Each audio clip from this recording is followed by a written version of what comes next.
Kabla hujazaliwa, hakuna mtu aliyekuuliza ungependa kuwa nani. Ulipoanza kukua, uliambiwa ufanye hiki, uepuke kile, ufanane na fulani. Leo, watu wengi wanaishi maisha yaliyojaa shughuli, lakini hayana maana kwao binafsi. Kwa nini hali hii ipo? Na kwa nini wachache sana wanaishi maisha wanayoyataka kweli? Jibu lake linahusiana na kanuni ya kisaikolojia inayoitwa Begin with the end in mind. Kabla hatujaanza, usisahau kusubscribe, bonyeza alama ya kengele ili kila video mpya ikitoka uwe wa kwanza kujifunza kitu kipya kuhusu akili ya mwanadamu na maisha ya kila siku kisaikolojia. Maana ya begin with the end in mind. Kisaikolojia, begin with the end in mind ni uwezo wa mtu kuunda picha ya wazi ya maisha anayoyataka, kuelewa thamani zake binafsi na kufanya maamuzi ya sasa kwa kuzingatia maisha ya baadaye. Watu wengi hawana tatizo la juhudi. Tatizo lao ni hawajui wanakwenda wapi. Mtu anaweza kuwa na bidii sana, lakini bila mwelekeo, bidii hiyo inakuwa uchovu tu. Ubongo wa binadamu unafanya kazi vipi? Ubongo wa binadamu unapenda mwelekeo, unahitaji maana, unachanganyikiwa unapokosa lengo la mwisho. Pale mtu anapoishi bila picha ya mwisho, anaiga maisha ya wengine, anafuata ratiba za jamii, anaamini hivi ndivyo maisha yalivyo. Hapo ndipo maisha ya mtu yanaanza kuendeshwa badala ya yeye kuyaendesha. Sababu kuu 5 zinazowafanya watu waishi maisha wasio yao. Namba 1, kulelewa kuishi kwa idhini. Watu wengi walilelewa kwa kuambiwa cha kufanya, kukatazwa kufikiri tofauti, kuzawadiwa kwa kufuata, sio kwa kujiuliza. Matokeo yake, mtu anakuwa akihisi ni salama zaidi kuishi maisha yaliyopangwa na wengine. Namba 2, shinikizo la jamii, social conditioning. Jamii ina muundo uliokubalika: soma, pata kazi, oa au olewa, jenga, vumilia. Tatizo si hatua hizo, tatizo ni kuzifanya bila kujiuliza kama ni zako. Kisaikolojia, kukosa swali, je, hii ni safari yangu, kunamfanya mtu apoteze utambulisho wake. Namba 3, hofu ya kuonekana umeshindwa. Watu wengi hawabadilishi mwelekeo kwa sababu wameanza tayari. Hawaanzi upya kwa sababu watu watawauliza maswali. Wanabaki kwenye maisha yasiyowaridhisha ili waonekane wamefanikiwa.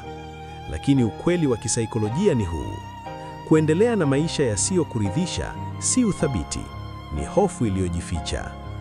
Namba 4, kuto kujitambua, lack of self-awareness. Watu wengi wanajua cha kufanya, lakini hawajui cha kukithamini, kinachowapa maana, kinachowachosha kisaikolojia. Bila kujitambua, mtu anaweza kufanikiwa kijamii lakini kufa ndani. Namba 5, mazingira yanayokataa ndoto tofauti. Kisaikolojia, mazingira yanapodharau ndoto, ubongo huanza kuzikataa, mtu huanza kujiamini kidogo, ndoto huonekana hazina maana. Hivyo watu wengi huamua, ni bora kuishi kawaida kuliko kujaribu na kushindwa. Athari za kutoishi maisha yasiyo yako. Namba 1, uchovu wa ndani usioelezeka. Huu ni uchovu ambao hauhusiani moja kwa moja na kazi nzito au ratiba ngumu. Mtu anaweza kulala, kupumzika, hata kuchukua likizo, lakini bado ahisi hana nguvu ya ndani. Kisaikolojia, uchovu huu hutokana na kuishi maisha yasiyoendana na nafsi ya kweli, jambo ambalo linasababisha mgongano wa ndani unaotumia nguvu nyingi za kiakili kila siku. Namba 2, hisia ya kujilaumu kimya kimya. Unapoendelea kuishi maisha yasiyo yako, ubongo huanza kurejea nyuma kimya kimya na kukumbuka maamuzi uliofanya kwa ajili ya kuridhisha wengine. Lawama hizi hazionekani wazi, lakini zinakuwa polepole na kuathiri kujiamini, hali ya moyo na namna unavyojiona kama mtu aliyeshindwa au aliyekosa ujasiri wa kuchagua tofauti. Namba 3, kukosa maana hata ukifanikiwa. Mafanikio ya nje kama kazi, pesa au heshima yanaweza kuwepo, lakini ndani kuna hisia ya kutotosheka kimaana.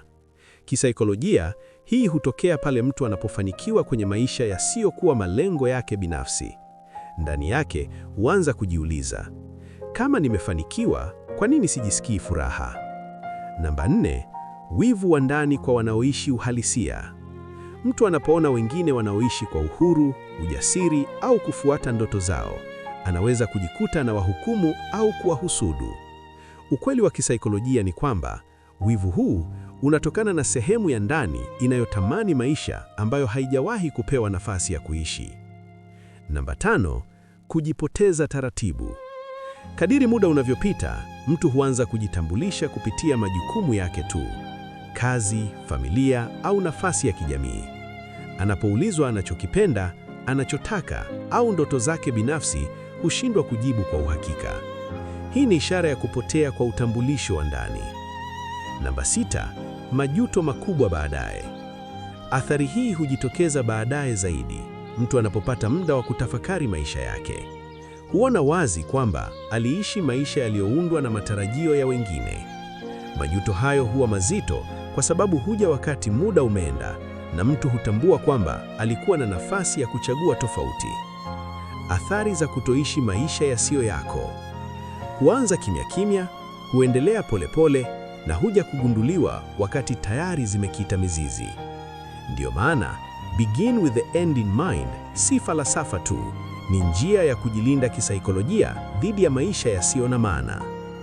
Jinsi ya kuanza kuishi maisha yako halisi. Namba 1, jitenge muda wa ukweli na nafsi yako. Hatua hii ni ya kwanza, kukaa kimya na wewe mwenyewe.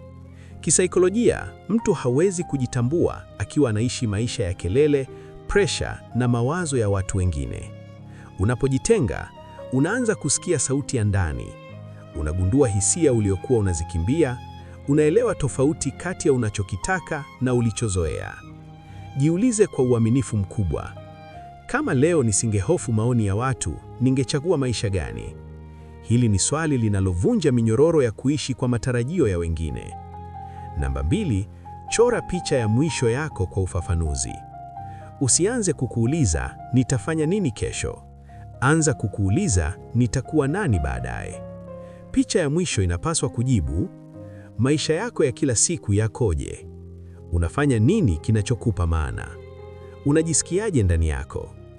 Ubongo unapopata picha iliyo wazi, unapata mwelekeo wa ndani unaokusaidia kufanya maamuzi magumu ya sasa. Bila picha ya mwisho, maamuzi mengi huwa ya dharura, si ya kimstakati. Namba 3, tambua thamani zako za kweli. Thamani ni misingi ya maisha yako. Ukizipuuza, hata mafanikio hayawezi kukupa amani. Jiulize, ni vitu gani nikikosa ninahisi kuchoka kisaikolojia? Ninathamini zaidi uhuru, usalama, amani, heshima au ubunifu? Tatizo la watu wengi si kukosa mafanikio, ni kufanikiwa kwenye maisha yasiyoendana na thamani zao. Namba 4, pima maisha yako ya sasa kwa uaminifu. Hatua hii inahitaji ujasiri wa kukubali ukweli. Jiulize, maamuzi ninayofanya sasa yananifikisha wapi?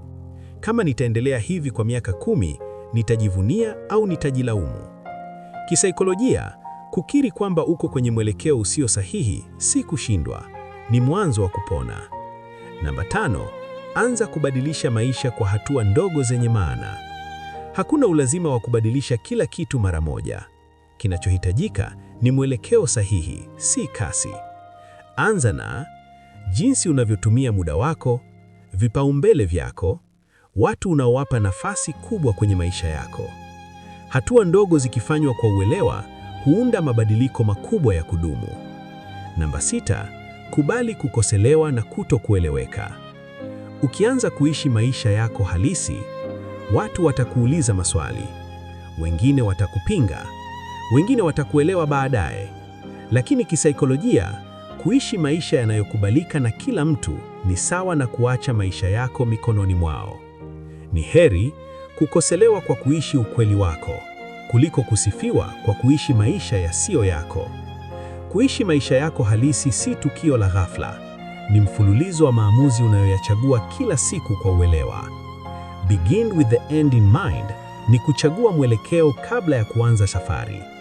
Watu wengi hawajapoteza kwa sababu hawana uwezo. Wamepoteza kwa sababu hawakujiuliza walipotakiwa kufika. Maisha yasiyo na mwisho uliobainishwa huwa rahisi kuendeshwa na wengine. Begin with the end in mind si kauli tu, ni uamuzi wa kisaikolojia wa kuishi kwa uelewa. Kama mada hii imekufanya ujiulize maswali magumu, bonyeza like, subscribe na acha comment. Ni eneo gani la maisha yako unahisi hujaishi kwa uhalisia? Tukutane tena kwenye video nyingine. Bye.